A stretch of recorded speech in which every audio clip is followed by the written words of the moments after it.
Donc, j'ai le plaisir de vous présenter le professeur Sherry Simon, qui est professeure titulaire et directrice de la maîtrise en traductologie à Concordia, Montréal. Elle a fait son doctorat à l'Université de Montréal en littérature comparée sur la notion d'auteur et Daniel Defoe. Elle a fait sa maîtrise, un diplôme de l'école pratique des hautes études, avec comme directeur d'études Roland Barthes. Et depuis 1998, donc, elle est professeure titulaire au département d'études françaises à Concordia. Elle a occupé en 2005 la chaire de recherche du Canada Senior en traduction et histoire culturelle au Collège Glendon à York. Et elle a dirigé avec Jean-François Chassé la revue culturelle Spirale pendant 10 ans, qui nous informait, que je lisais fréquemment, et qui nous informait sur les publications au Québec et ailleurs, en France surtout. Elle est membre du groupe de recherche Zone de tension, expression de la conflictualité dans la littérature québécoise et canadienne de 1981 à 2006. Elle a reçu de nombreux prix et distinctions. Elle est membre de l'Académie des lettres du Québec. Elle a reçu le prix André Laurendeau en sciences humaines de l'ACFAS. Elle est membre de la Société royale du Canada. Et en 2006, pour son œuvre Translating Montreal Episodes in the Life of a Divided City, elle a obtenu plusieurs prix, dont le prix Gabriel Roy, le prix Lévis-Galant. Elle est finaliste du prix Klibanski et du Grand Prix du livre de la ville de Montréal. Elle a été professeure invitée dans beaucoup d'endroits très intéressants aussi, à Louvain en Belgique, à Kolkata ou Calcutta en Inde, à Karlskrona en Suède, à l'Università Autonoma de Mexico, en Virginie, à Richmond, à Innsbruck en Autriche, etc. Je ne vais pas citer toutes ces publications parce qu'elles sont trop nombreuses, ça prendrait trop de temps. Alors, j'en citerai quelques-unes. Cities in Translation, Intersections of Language and Memory, publié chez Routledge en 2012. Failures Opposite Listening to Anna Klein and McGill University Press. Traverser Montréal, une histoire culturelle par la traduction. Translating Montreal, Episodes in the Life of the Divided City. Traduction engagée, Translation and Social Activism, un numéro thématique de la revue TTA, c'est traduction. Terminologie médiatique. Oh, d'accord. New Readings of Yiddish Montreal, traduire de Montréal Yiddish, édité par Pierre Antille. Ethnographie fiction, numéro spécial Anthropologie et société. Gender Translation, Culture et Transit, et j'en passe. Dans le trafic des langues, traduction et culture dans la littérature québécoise. Dans une entrevue, j'ai pris des idées de ces entrevues et d'un article. Avant, elle disait que la traduction était avant tout perçue comme un don, un pont, quelque chose de très positif, un échange, mais ce n'est pas nécessairement le cas. Et ce que je trouve intéressant dans son travail, c'est qu'elle situe la traduction aussi dans des rapports de pouvoir, dans des contextes relationnels qui impliquent le pouvoir. La traduction peut être un vol dans des rapports asymétriques, un regard de dominance, d'appropriation, comme par exemple traduction de littérature autochtone. Ça me rappelle un article que j'ai lu il y a longtemps dans le Globe and Mail, écrit par Eleanor Kishiturias, de la première version, le titre c'était Stop Stealing Our Stories, par exemple. Ça fait le regard du colonisateur selon les besoins de la société du colonisateur, etc. Tout ça remet en question un multiculturalisme neutre, béat. Elle parle aussi de la communauté francophone qui est devenue une communauté traduisante, d'autant plus que le français est devenu très solide au Québec et donc ça a permis une ouverture vers les autres langues, vers les autres cultures et vers un rapport de traduction plus facile. Et elle disait que traduire, c'est un corps à corps avec l'altérité dans la construction d'un nouvel objet. Son deuxième grand intérêt, c'est la ville de Montréal, divisée initialement divisée avec deux populations et deux langues, et maintenant ouverte à d'autres langues, d'autres populations, et c'est devenu son creuset, son espace de recherche, et en même temps un espace affectif. Elle parle aussi de l'importance des conditions de traduisibilité que l'on trouve maintenant au Québec, de milieux d'accueil, critiques, publications publiques, ensemble de médiation dont la traduction est une filière. Et pour terminer, je citerai Catherine Lalonde qui a écrit dans Le Devoir au sujet du travail de Sherry Simon. Elle aime Montréal, cette métropole polyglotte, toute langue unie. Sherry Simon croit que le flot des langues laisse sur les briques de la ville d'invisibles traces, et qu'en suivant le chemin parcouru par les traducteurs et leurs traductions, réapparaît l'histoire des littératures, des langages, des géographies et de l'imaginaire de la ville. Elle trace sur la carte de Montréal les chemins sillonnés d'est en ouest et du nord au sud par ses ambassadeurs linguistiques. Des ballades géopoétiques que l'on retrouve dans son très beau livre « Traverser Montréal, une histoire culturelle par la traduction ». En plus de parler l'anglais et le français, Sherry Simon parle l'italien, l'espagnol et un peu l'allemand. De ces espaces de friction entre les langues naissent des explorations littéraires et des traductions, une spécificité linguistique et culturelle à l'espace ludique. Sherry Simon travaille aussi à un nouveau livre où elle compare Montréal à d'autres villes afin de voir si elle est si à part, si exceptionnelle par son double visage. Je crois qu'il y a des comparaisons, dit-elle, surtout avec les villes coloniales du passé. J'étudie le Calcutta colonial, Trieste et Barcelone, et ce toujours en se servant des traducteurs comme guide. Fin de citation. Et je me souviens aussi de la visite de Sherry Simon à McMaster, qui est venue il y a quelques années évaluer le programme de français, et nous a fait un rapport très encourageant et très intéressant. Ça nous a beaucoup aidé. Très consciencieuse et chaleureuse en même temps. Le sujet de sa communication aujourd'hui, c'est la ville multiple, intersection de langue et de mémoire. Merci.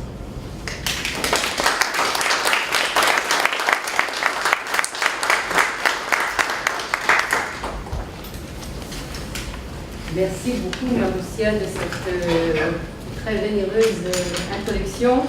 Un grand merci à Maroussia et à Corinne et à toute l'équipe pour cette invitation qui me fait très plaisir. Je suis ravie d'être ici parmi vous, de pouvoir célébrer avec vous aussi le lancement de votre nouveau programme de doctorat, ainsi que le partenariat entre McMaster et Alimentaire.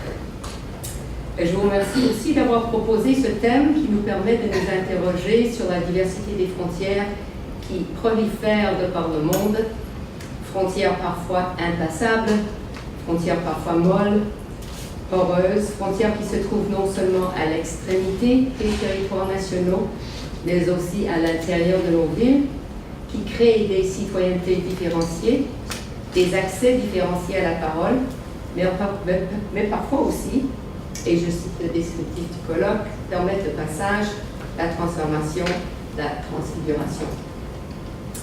Je voudrais explorer le caractère différencié et variable de la frontière sous le signe de Hermès, le dieu des passages, qui marque on ne peut mieux le rapport entre passage linguistique et passage physique que ce colloque vise à explorer.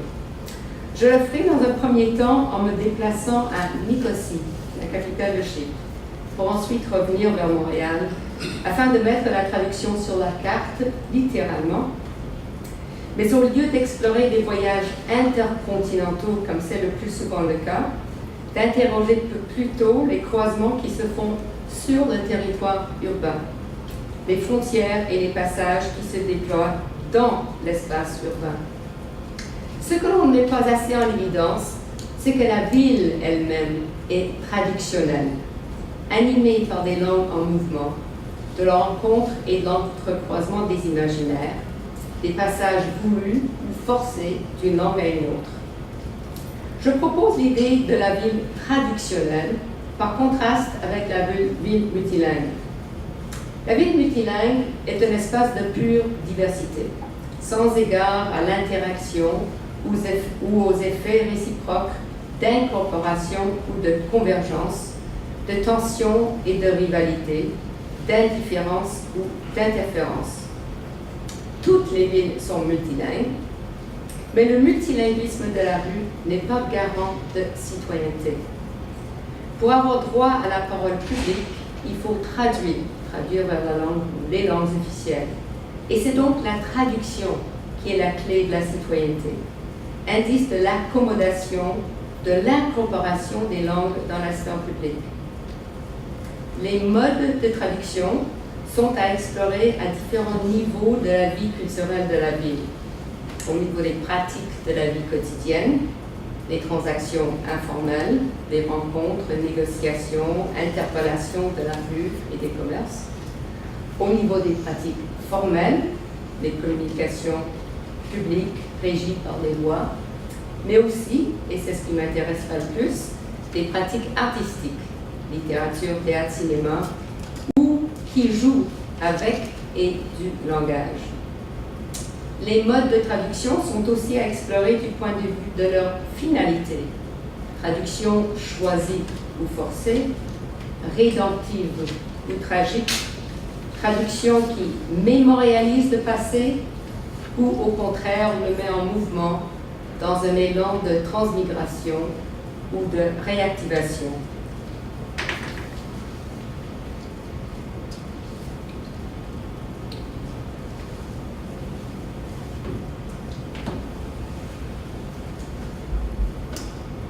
La zone morte de Nicosie est un espace de désolation couvrant quelques pâtés de maisons criblés de trous, encerclés par une clôture de barbelés rouillés. En marchant vers un des postes de contrôle de la ville, je me retrouve dans une rue qui a pour nom Hermès. Le dieu passeur, ici à Chypre, quelle ironie! Ce dieu était vénéré pour le secours attendu de lui dans les traversées de frontières de toutes sortes. Pourtant, la rue que je parcours ici à Nicosie, une ville connue comme la dernière capitale divisée d'Europe, ressemble plutôt à une impasse qui, depuis une génération entière, sépare de manière étanche la ville en deux entités.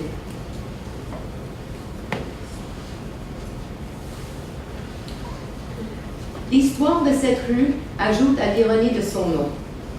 La rue Hermès est une création récente, construite au cours des années 1880 par des administrateurs britanniques de Chypre, sur une rivière qui jadis sillonnait la ville, mais qui était devenue polluée et nauséabonde. Artère commerciale majeure, la rue Hermès attirait les populations diversifiées de la ville. Capitale d'une île méditerranéenne,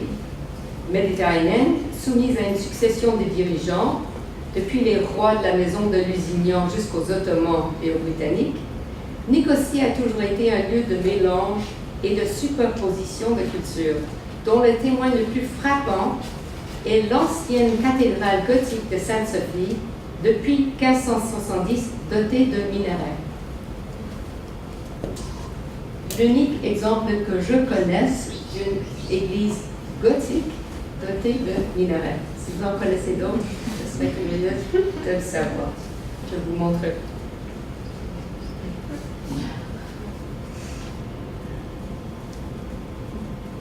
C'est l'église. La rue Hermès, affairée et cosmopolite, est devenue par la suite une ligne de démarcation politique, soit une portion de la ligne verte séparant les parties grecques et turques de l'île de Chypre, dessinée en 1974 dans un bureau de l'Organisation des Nations Unies. Le lieu de rencontre est devenu lieu de séparation. Mais le paradoxe n'est qu'apparent. C'est précisément l'accessibilité de cette rue comme voie de passage qui en faisait une candidate toute désignée comme ligne de séparation. Ce secteur, qui n'avait jamais été associé fermement à une identité ethnique particulière, formait un territoire neutre. Par conséquent, selon la logique des rivalités politiques, le territoire le plus convivial, le plus diversifié humainement de Chypre, deviendra une zone frontalière morte. Ce paradoxe, cette vision perverse, convient tout à fait à Hermès. Hermès, le suzerain mythique des carrefours, marque de sa présence physique séculaire l'importance de certains croisements de route. Herma était au départ un tas de pierres marquant des frontières et est devenu la borne au carrefour des routes où l'on représentait ce dieu. Les Grecs et les Romains représentaient la tête et le torse d'un dieu, Hermès habituellement, parfois aussi Dionysios, fixé sur un socle fuselé. Hermès est donc à la fois le dieu de la séparation et le dieu de la connexion. Il protège les frontières, mais par ses pouvoirs magiques, il assure également un passage. Depuis l'ouverture en 2004 de certains postes de contrôle qui permettent la circulation entre les zones turques et grecques de Nicosie, Hermès est en mesure d'exercer les deux volets de ses pouvoirs. L'emplacement et le rôle de la rue Hermès me rappellent une rue de ma propre ville, remarquable sous des rapports similaires. Le boulevard Saint-Laurent de Montréal constitue depuis des siècles à la fois zone de contact et ligne de partage d'un territoire urbain qui a connu sa part de tumulte politique et peut-être en verra d'autres. Montréal est bien éloigné des anciennes routes marchandes et du passé sanglant de Chypre, à un hémisphère de ces quartiers, mais les tensions qu'a connues la métropole québécoise dans les années 1960, par exemple, et 70, auraient bien pu se traduire par la violence et la séparation. En me promenant sur cette version méditerranéenne d'une lointaine rue nord-américaine, Nicosie me saisit comme le désastre qui, un temps, a menacé Montréal. Les ruines qui composent le paysage de Nicosie témoignent de la fragilité de toutes les villes, du caractère ténu de l'amalgame de ces populations. Je pense également à Montréal en rapport à un autre aspect de ma promenade. Ici, marchant du sud au nord, je passe d'une langue à une autre. Nicosie, à l'instar de Montréal, est traversée par une ligne de faille linguistique. Il faut toutefois noter une différence importante. À Montréal, les lignes de partage linguistique sont sans cesse redéfinies, deviennent de plus en plus poreuses au fil des réinterprétations des identités sociales. À Nicosie, par contre, la géographie linguistique accuse une cruelle immobilité. Une barrière solide sépare les populations turques et grecques, aussi sûrement qu'elle met à distance le somptueux marché de pierre et les caravansérails anciens du nord et les édifices du béton moderne du sud. Nicosie, à l'instar d'autres villes affligées de frontières internes, accuse une évolution aberrante des formes urbaines. Au lieu d'être entourée d'un mur conçu pour protéger la communauté des menaces extérieures, elle est divisée par une partition qui concrétise un antagonisme au sein même de sa communauté. Quel type d'échange peut bien se déployer à travers cette frontière qui restreint la mobilité des habitants? L'histoire de Chypre met en évidence un thème dont elle est profondément pénétrée, celle du pouvoir de la traduction. Tout juste de l'autre côté de la frontière, en territoire turc, le public peut visiter la maison de Hagi Georgakis Cornesius.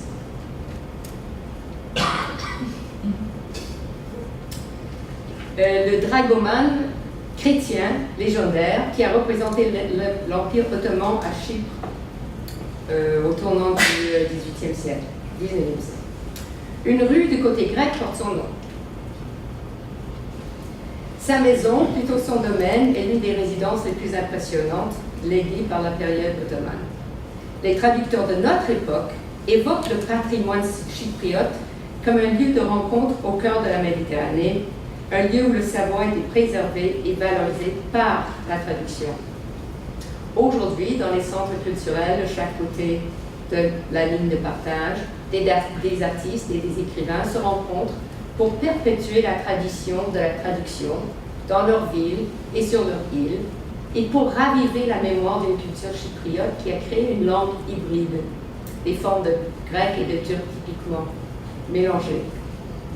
Malgré la cloche d'isolement des pressions politiques, ces artistes et ces écrivains luttent pour maintenir des voies de transmission, pour faire revivre les textes et les souvenirs d'une époque où les langues pouvaient se déplacer librement sur l'ensemble du territoire. Traçant la frontière entre les secteurs grecs et turcs, la rue Hermès définit Nicosie comme un espace où une traduction pourrait se déployer à nouveau. Messager, commerçant, voleur, Hermès est également, comme on le sait, herméneute, un chercheur, un interprète et un médiateur entre les différentes langues. Il tient un rôle plus spécial, celui de nous rappeler que des activités de compréhension et d'interprétation sont liées à la réalité culturelle du lieu. En mettant en relief les interrelations des langues et de l'espace qui nourrissent la vie urbaine, Hermès nous fournit les paramètres de notre exploration.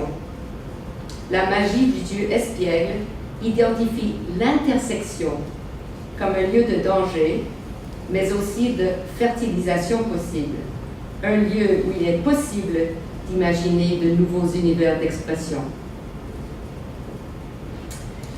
Les villes qui montrent les coutures et les cicatrices de leur histoire ont une sorte d'air de famille.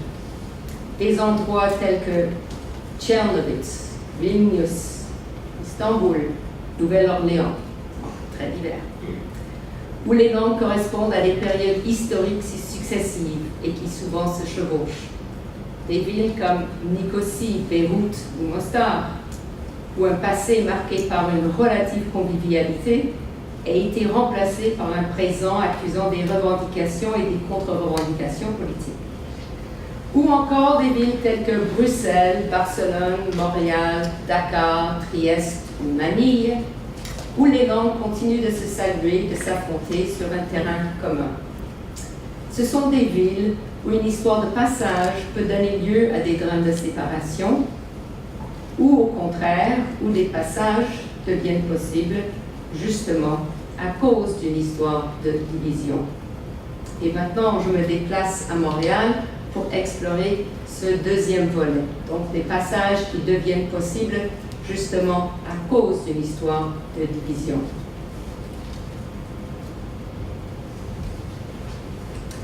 Alors, je vous donne un exemple. C'est le Montréal des années 1940. Pour illustrer mon propos, en montrant comment une langue migrante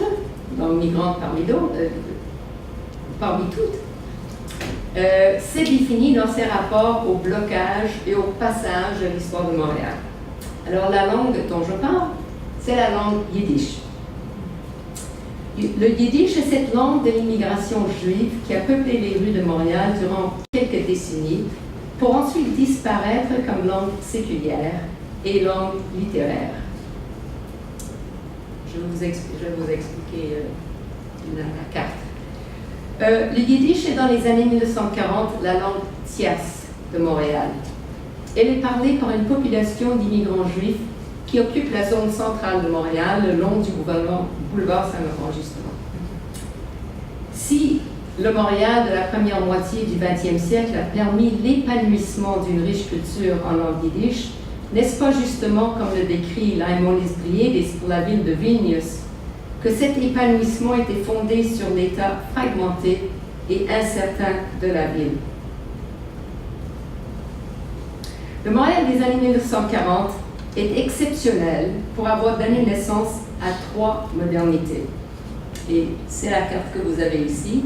Vous avez le nom des 3 animateurs de leur cercle artistique respectif, des salonniers en effet, parce que chacun a tenu salon.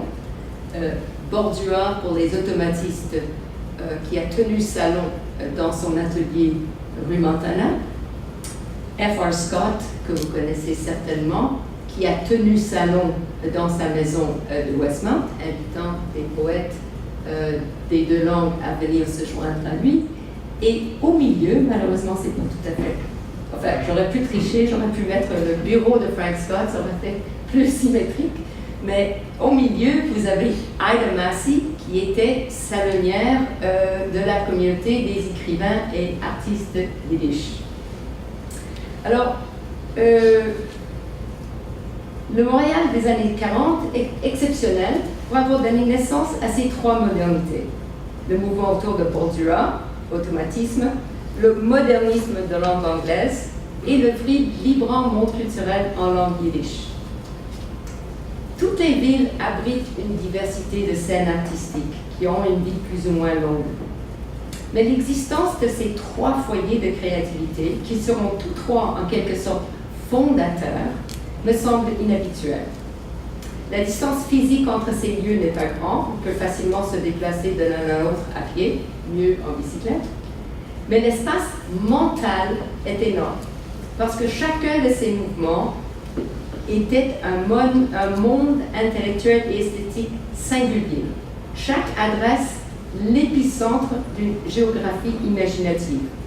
Les automatistes étaient tournés vers la France et les surréalistes, les modernistes anglophones tournés vers le monde anglo-américain, l'Amérique et l'Angleterre, les écrivains yiddish tournés vers l'Europe centrale et ses diverses diasporas, y compris New York. Chacun de ces mouvements a été amplement décrit, analysé, célébré dans le contexte de leurs histoires littéraires respectives. Mais rarement aurait-on embrassé les trois d'un seul regard, perçu le voisinage géographique de ces lieux et la contemporanéité des événements. Toutefois, ce coup d'œil permet de mesurer la distance qui domine à l'époque. Toutefois, l'existence de ces trois modernités a permis qu'avec le temps, la ville se développe en un chassé-croisé de mémoire. C'est ce que je vous raconterai dans un moment. Les modernités en langue française et anglaise sont bien connues, et je vous montre quelques images.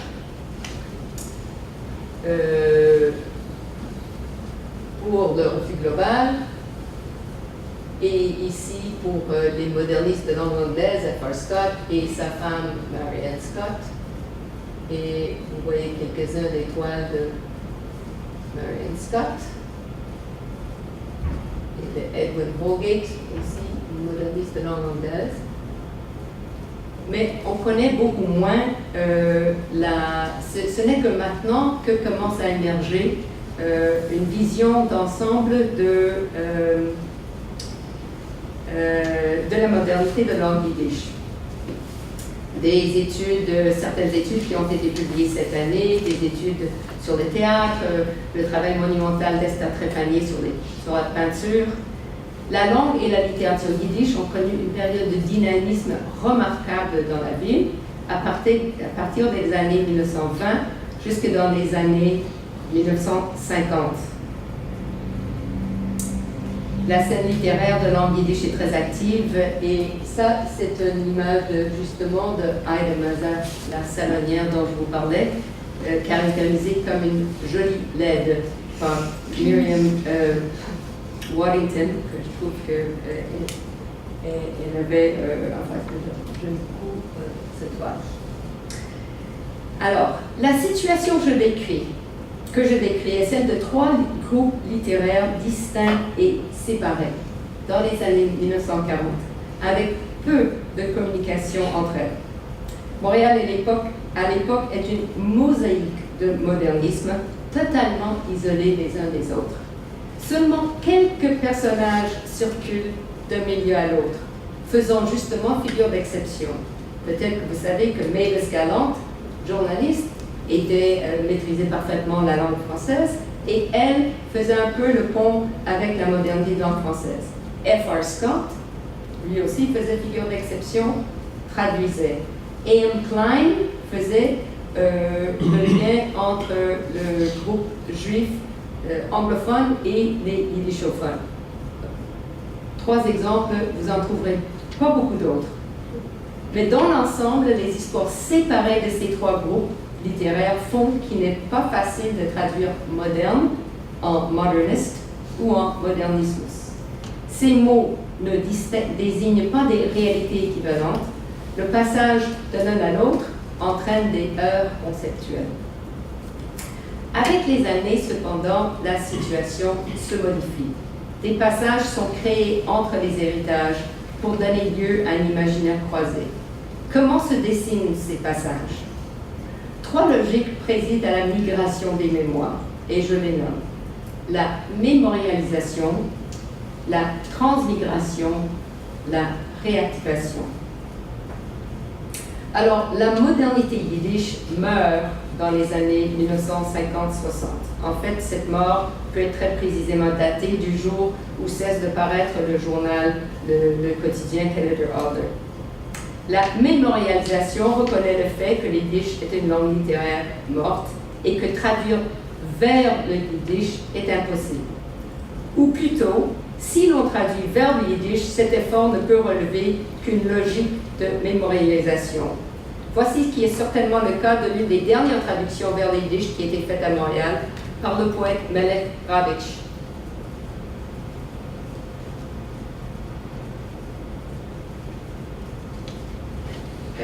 Qui a traduit à Montréal, pour une publication en 1965, le procès de Kafka en yiddish.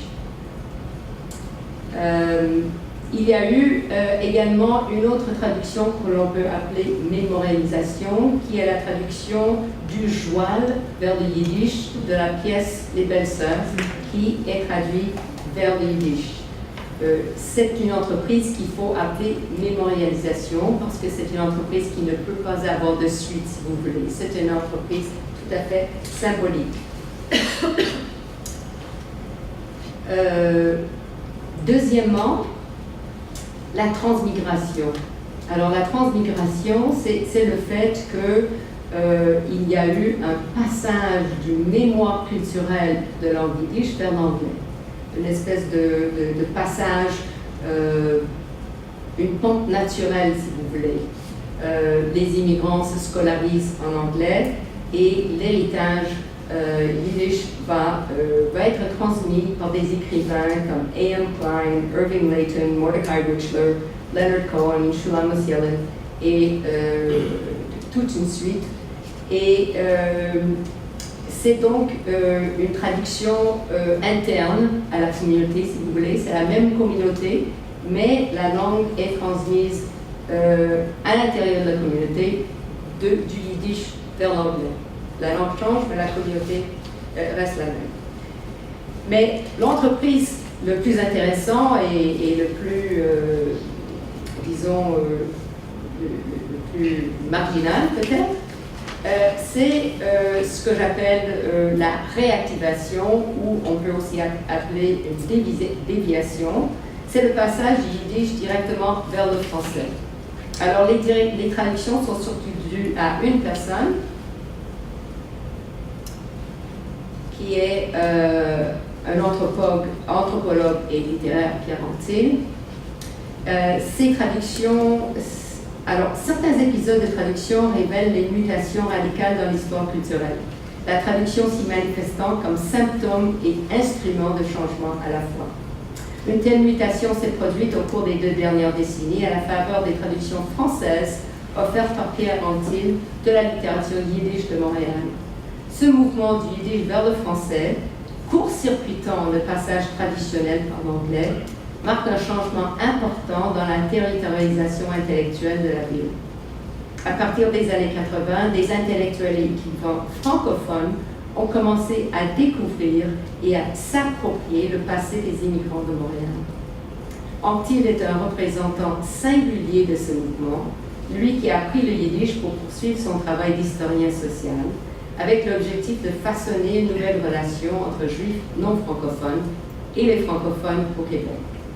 Grâce aux traductions d'Anctil, la littérature yiddish montréalaise est maintenant devenue une présence dans des secteurs de la ville où elle était jadis ignorée ou oubliée. Voici donc des traductions qui agissent en changeant la donne, en enrichissant l'imaginaire francophone d'une conscience diasporique, toutefois bien enracinée sur le territoire montréalais. Ces traductions n'avancent pas seules, elles sont accompagnées du travail de nombreux universitaires qui permettent un discours de médiation, ouvrant le champ des sciences sociales à l'histoire culturelle juive montréalaise. La mémoire de la culture yiddish se transmet donc selon une multiplicité de logiques. Mémorialisation, transmigration, déviation, chacune soutenue par le mouvement actif qu'est la traduction. À l'image de 3 modernités montréalaises en isolation presque parfaite l'une de l'autre, on peut substituer une autre configuration, Une ville striée par de nombreuses traversées, incomplètes, fragmentaires, d'intensité variable, où le yiddish se joint maintenant à bien d'autres langues, selon des logiques propres de transmission et de transfiguration.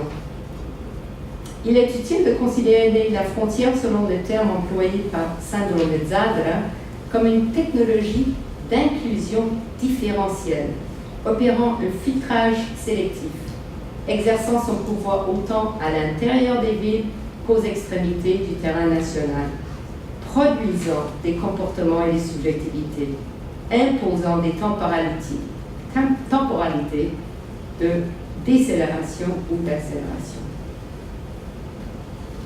La migration ne prend pas fin à l'arrivée, les langues continuent de circuler et de générer de nouveaux réseaux et significations. J'ai évoqué l'exemple du yiddish et des passages qui continuent de faire vivre son héritage. Je pourrais parler aussi d'autres langues immigrantes. L'arabe, tel qu'il circule dans l'imaginaire de Wajdi Mouawad, ou l'italien, chez un auteur comme Marco Miccone. Ici, il y aurait d'autres modalités à introduire. La double traversée ou la traduction dialogue entre Wajdi Mouawad et le réalisateur Denis Villeneuve. Le film Incendie est le prolongement du dialogue mis en place par Mouawad entre l'ici et l'ailleurs. À sa façon, le film est une création traductionnelle, changeant le récit en visuel, certes, donnant plus d'importance à la langue arabe, mais aussi en donnant un nouveau tournant au dialogue entre Montréal et Beyrouth, puisque le réalisateur québécois marche, pour ainsi dire, dans les traces des personnages de Mouawad, dédoublant la quête et transformant du coup l'esthétique et la finalité de la pièce. Ou les multiples traductions de soi de Marco Miccone, processus infini de réécriture qui fait de la traduction un principe esthétique et moral. Ces processus donc qui font que les langues arabes et italiennes, parmi bien d'autres, circulent elles aussi à Montréal, construisant des configurations inédites de la modernité. Si la modernité signifie une conscience du caractère pluriel des codes et des valeurs esthétiques, alors il n'y a pas plus moderne que la ville traductionnelle. Montréal est aujourd'hui une ville francophone, animée par une multiplicité d'échanges, mais ces activités ont contribué plus qu'autre chose à faire de Montréal une ville d'incertitude, où les mémoires ne cessent de se confronter. Et je conclus. Montréal, comme Nicosie, est une ville empreinte de l'esprit d'Hermès. C'est à partir de divisions que se créent des passages, c'est à partir de passages que se créent des séparations. C'est la fragilité de cette dialectique que je voulais mettre en évidence. Nicosie en vient représenter pour nous les barrières qui sont infranchissables, les frontières qui restent fermées, les murs impossibles à escalader, les migrants exclus de l'Europe et de l'Amérique du Nord, comme tous ceux des pays subsahariens qui tentent leur chance tous les jours. Les modes de traduction sont explorés selon la configuration du terrain et les divisions plus ou moins figées. Les divisions soft d'une ville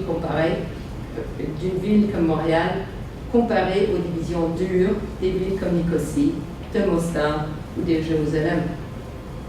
Figure emblématique de la communication, la traduction est ainsi liée aux problématiques les plus actuelles du globe, des effets de la migration et de l'exil, les questions d'identité et de citoyenneté, et de la coexistence des étrangers dans l'espace mouvant de nos villes fragmentées. Merci.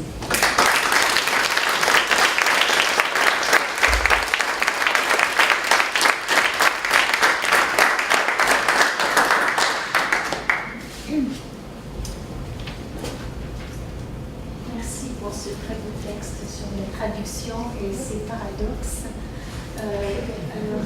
J'aimerais inviter les questions, l'échange. Oui, vous avez parlé au début de Barcelone et j'aimerais savoir vos impressions sur la comparaison entre Barcelone et Montréal. Ça peut être long. J'essaie d'être très, très bref. Les ressemblances sont frappantes. les villes se ressemblent à quelque part, enfin, il y a des espaces, il y a un sentiment d'espace qui est semblable. La grande différence, c'est que, enfin, c'est le fait que les Barcelonais de langue catalane sont obligés d'être bilingues, alors que ni les Anglais, ni les anglophones, ni les francophones de Montréal ne sont obligés d'être bilingues. Ce qui fait qu'il y a des effets littéraires très différents. Vous avez des écrivains à Barcelone qui écrivent, qui font du journalisme en espagnol pour faire du théâtre en catalan. Ça, vous ne verrez pas ça à Montréal. Que je sache, vous ne verrez pas d'auteur. Il y a une fixation à l'idée de la langue littéraire au Québec que vous ne pouvez pas avoir à cause de la situation très différente du rapport entre les langues, de la situation du catalan dans le monde. Le catalan comparé au basque va très très bien, mais le catalan comparé à bien d'autres langues ne va pas si bien. C'est vraiment une langue à très petite diffusion. Donc il y a une différence dans la manière dont les institutions littéraires fonctionnent, le rapport entre la mainmise de l'espagnol et l'esthétique du double. Enfin, j'ai lu bien des auteurs catalans et j'ai été frappée de voir comment la figure du double est omniprésente. Évidemment, nous n'avons pas eu notre guerre civile non plus. La guerre civile est une présence fantomatique qui reste extrêmement importante dans la littérature catalane et de Barcelone. Donc, Barcelone devient une espèce de ville fantôme. Vous avez souvent cette image d'une ville enfouie, mystérieuse, secrète, en dessous d'une autre ville de clinquant et de valeurs immobilières inflationnistes. Vous avez ces images des différences, mais vous avez aussi le double comme figure de l'autotraduction à Barcelone, qui est que ce n'est pas une figure que vous allez trouver dans la littérature montréalaise, par exemple.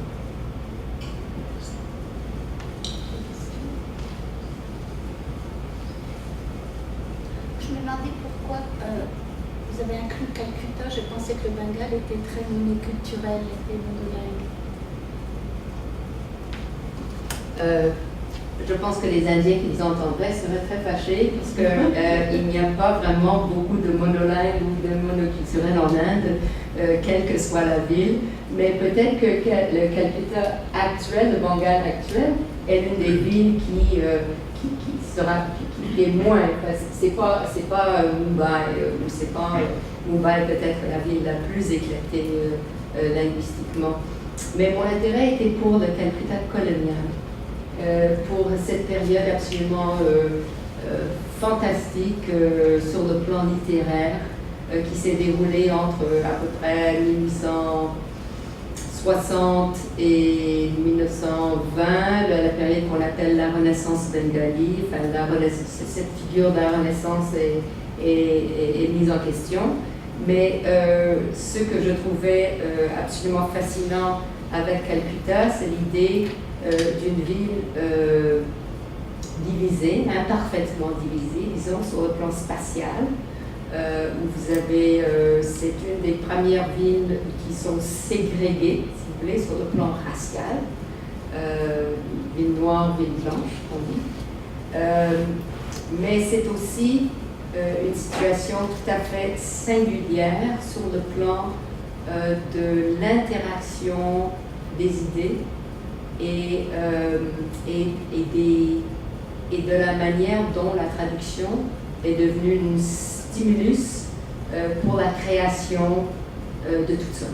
La création de toutes sortes, la création au niveau du visuel, la création linguistique, enfin, la création du roman. C'était durant cette période que le roman en langue bengali est né. Donc il s'est passé un tas de choses sur ce terrain divisé, divisé véritablement, scène d'oppression, scène d'exclusion, sans aucun doute, mais aussi aussi quelque chose d'autre. Alors, c'est quelque chose d'autre que j'ai eu plaisir à creuser. Alors, chérie, je vais te poser une question stupide. Stupide, non? On a le droit, je crois. Je voulais savoir pourquoi tu distinguais la traduction du yiddish vers l'anglais et la traduction du yiddish vers le français, au-delà du fait que c'est pas la même langue. Et pourquoi dans le processus même, il y a pour toi une différence? Est-ce à dire que la communauté yiddish de Montréal s'est massivement portée vers l'anglais quand il s'agit de choisir hors du yiddish? Ou est-ce qu'il y a eu une partie de cette communauté yiddish qui s'est portée aussi vers le français? Alors comment ça s'est passé et pourquoi tu considères que quand on en arrive avec Amptile à la traduction vers le français, on est déjà dans le passé finalement? Merci pour la question. Oui, la communauté juive ashkénaze a été massivement anglicisée, massivement, entièrement anglicisée. C'est le même pattern qu'on voit un peu partout où la population juive va aller vers des plus puissants, comme ils sont allés vers l'allemand dans les villes d'Europe de l'Est. Enfin, c'est ce que font les immigrants. De toute façon, les immigrants vont aller vers la langue plus forte. Pourquoi choisir la langue du plus faible? Donc, c'était un peu ça. Et, mais je dois juste dire que je distinguais deux choses. C'est-à-dire qu'il y avait une traduction vers l'anglais, mais ce que j'appelle transmigration n'était pas la traduction comme telle, c'était une traduction intérieure, si vous voulez, ou le passage d'une mémoire à l'intérieur d'une même communauté, mais de changement de langue, donc deux choses différentes. Mais oui, c'est vrai, il faut peut-être avoir vécu cette situation pour savoir que l'arrivée des Juifs séparables, par exemple, dans les années 60, Juifs francophones du Maroc, dont Gabi est un exemple. Je parle de la migration. Non, mais justement, parler de la même chose. de la migration des Juifs séparables dans les années 60, pour voir à quel point ça a changé la donne totalement. Ah, les Juifs qui parlaient français, c'était du jamais vu. Naïm Katan, quand il est arrivé à Montréal et qui s'est introduit dans les milieux littéraires québécois, un Juif qui parle français, c'était du jamais vu. Bon, on parle de l'ancien temps, mais c'est aussi bête que ça. Juif égalait anglophone, yiddishophone ou anglophone. Et donc, maintenant, les choses ont changé du tout au tout. Mais donc, de comprendre la portée symbolique du mariage entre le yiddish et le français dans l'histoire culturelle de Montréal, et ça c'est un peu mon propos, c'est-à-dire il faut comprendre le passage des langues à l'intérieur de l'imaginaire et l'histoire spécifique de cette ville. Passer du yiddish au français à Paris n'a pas du tout, n'a aucune portée symbolique. C'est tout simplement, on passe du yiddish vers la langue du jour.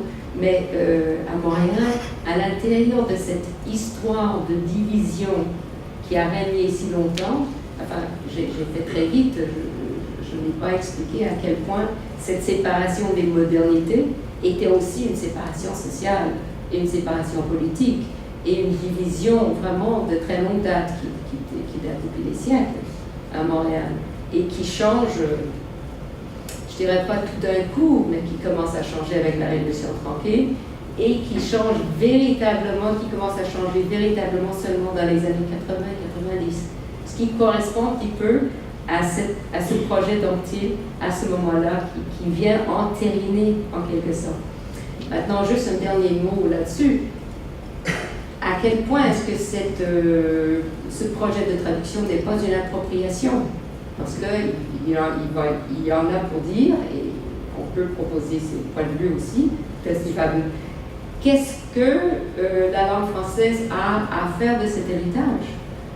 À quel point est-ce que ce n'est pas aller chercher un héritage qui est un peu, disons, sur le plan social et politique?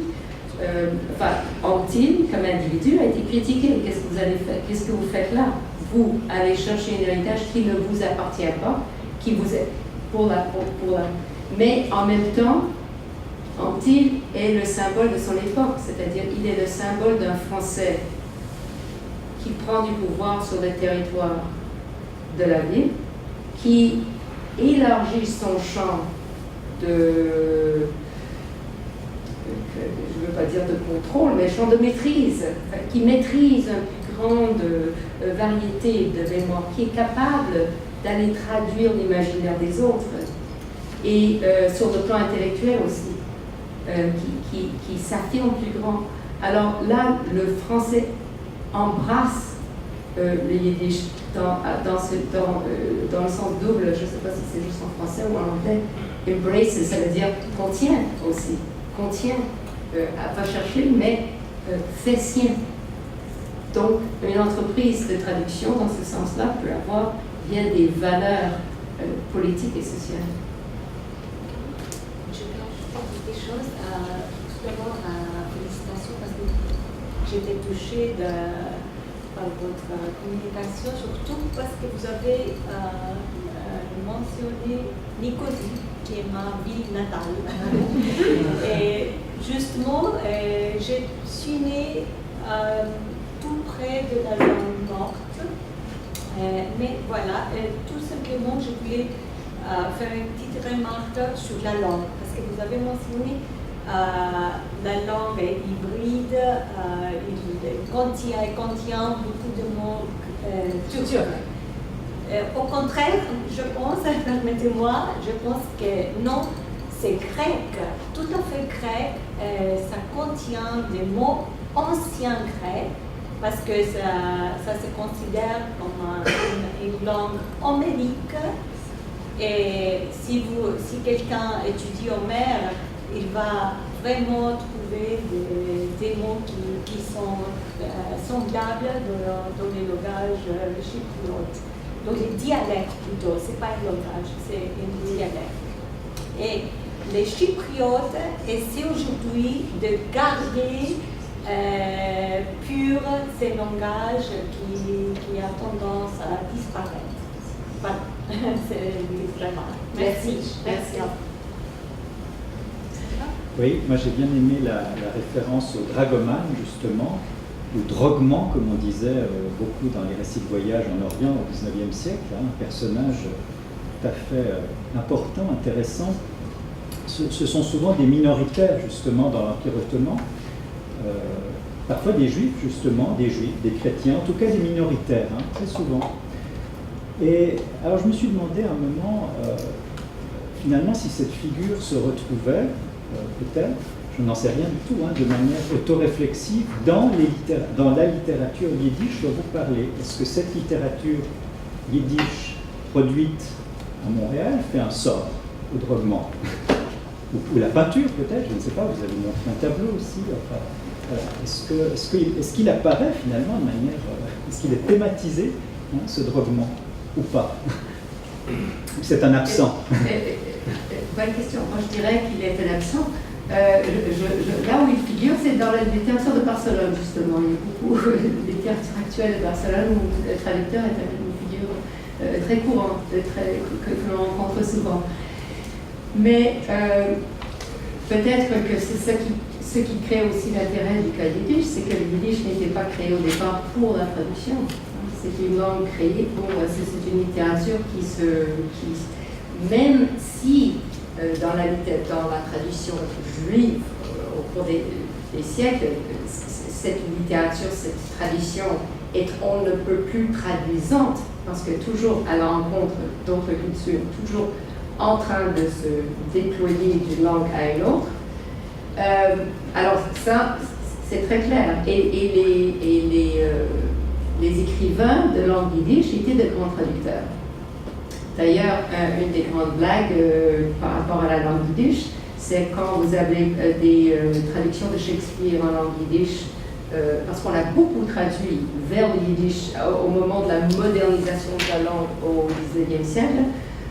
On traduisait Shakespeare et le sous-titre était traduit et amélioré en yiddish. Et j'ai même photocopié cette page-là.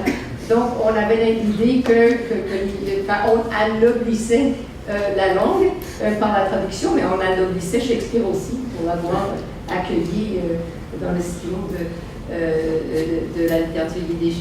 Alors, c'est une culture toujours, c'est une langue toujours une langue de rencontre, une langue fleuve, une langue qui est faite de mélange et de contact. Le personnage du traducteur, je dois dire que, ou du dragoman, je le verrai mal, mais puisqu'en principe, cette littérature, la langue yiddish, autre raison de l'intérêt de ce parcours que je vous ai fait, peut-être que la langue yiddish est une langue identitaire, c'est une langue, c'est une petite groupe de personnes qui parlent cette langue et ils se parlent entre eux. Donc traduire du yiddish à différentes époques, à différents moments, acquiert un poids. Normalement, c'était la traduction se faisait à l'intérieur, de langue à langue, à l'intérieur de la communauté. Alors cette idée de traduire en dehors de la communauté qui fait la signification, je pense, du parcours que je vous ai démontré. Merci pour la question.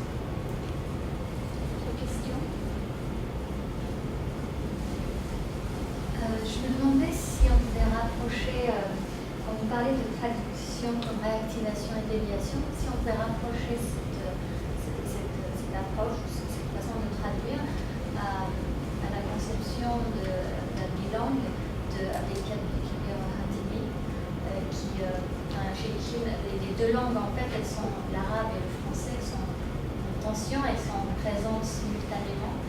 Et je me demandais s'il y avait un lien avec cette façon d'aborder. Ce n'est plus vraiment de la traduction, en fait, c'est une façon de se réapproprier un peu la langue française et en même temps, il y a la langue maternelle qui parasite un peu la langue latine.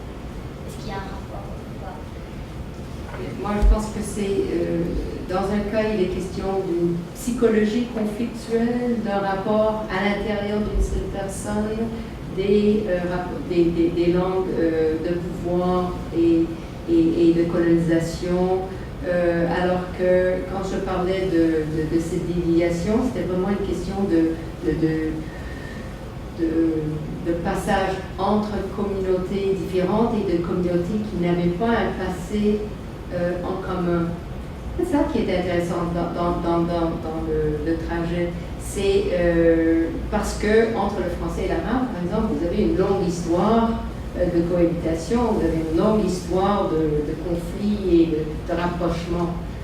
Qu'est-ce qui se passe quand la traduction emprunte une route qui est nouvelle? C'est-à-dire que normalement, la traduction suit des routes de commerce, suit les chemins qui ont déjà été tracés par le commerce, par la politique, par les voyages découvertes. Qu'est-ce qui se passe quand on ouvre carrément des nouveaux chemins? Je me souviens du traducteur Markovitch, quand il était à Montréal. Il parlait du fait qu'il voulait faire une traduction entre le breton et le mi'kmaq. C'est jamais fait. Parce que c'est en quelque sorte une traduction latérale, c'est une traduction, c'est ouvrir une connexion qui n'a jamais été faite. C'est utiliser la traduction pour innover, pour donner un poids social à l'acte de communiquer. Alors, je pense que c'est ça qui est particulier à cette idée de traduction-déviation. Est-ce que donc ça veut dire qu'il n'y a pas de rapport diglossique entre le français et le yiddish dans ce contexte-là dont vous parlez? C'est juste une volonté de non, c'est pas diglossique parce que diglossique en principe ce sont des gens qui peuvent manier les deux en même temps, alors que je parle d'un rapport qui n'a pas été fait jusque-là. Oui, tout à l'heure, vous avez dit que passer du yiddish au français à Paris, ça allait de soi au fond. Peut-être certainement pour l'époque contemporaine, mais pour des personnalités, des personnes plus anciennes, plus âgées, Ça a pu poser un problème, je pense en particulier à Claude Vigée, qui était donc un Alsacien de langue yiddish, donc il parlait le yiddish alsacien, et qui fait partie de cette génération à qui on a dû imposer le français. Et il raconte les premières leçons de français à l'école, sa stupéfaction devant la découverte d'une autre langue, et cette blessure qui a été occasionnée par le fait d'être contraint d'abandonner sa langue, même s'il a continué tout de même à écrire une poésie en yiddish ou à traduire ses propres œuvres en yiddish aussi. Et il évoque ses premières leçons de français, donc à l'école républicaine, en disant qu'il a été marqué au fer rouge et qu'il s'est considéré à ce moment-là comme un mal foutu de la langue. Vous avez raison, merci d'évoquer ce... Et puis, évidemment, je ne devrais pas dire que le passage va de soi. Vous avez cette histoire absolument bouleversante de Elie Wiesel qui s'est traduit vers le français. Vous connaissez peut-être les travaux de Naomi Seidman qui a analysé ces traductions pour montrer qu'en quelque sorte, ces traductions n'allaient pas du tout de soi. Et que Elie Wiesel, pour être entendu, pour être lu à la suite de l'Holocauste en France, a dû châtier, christianiser, comme elle dit, sa langue pour être entendue. Alors merci de m'avoir corrigé, parce que cette traduction ne va pas nécessairement du Je tout. voudrais apporter la précision que concernant la France, il y a quelque chose de particulier à l'Hexagone et aux langues locales. Et on peut extrapoler ce qu'on appelle le patois. Et le dialecte, je pense qu'on peut extrapoler cette situation qui est particulièrement ressentie de façon particulièrement vive, mais aux autres, et le problème est toujours actuel. Et le débat n'est pas fermé en France par rapport au statut des langues régionales. Donc, c'est dans ce contexte-là, je crois aussi, qui est particulier à l'Hexagone. On va dire la même chose des créoles. On est effectivement dans une France laïque, républicaine, école gratuite, et beaucoup d'enfants de certaines générations se voyaient taper dessus dès qu'ils parlaient une autre langue que le français dans la cour de récréation. C'est assez connu. Alors, Québec, personne ne parle français quand même.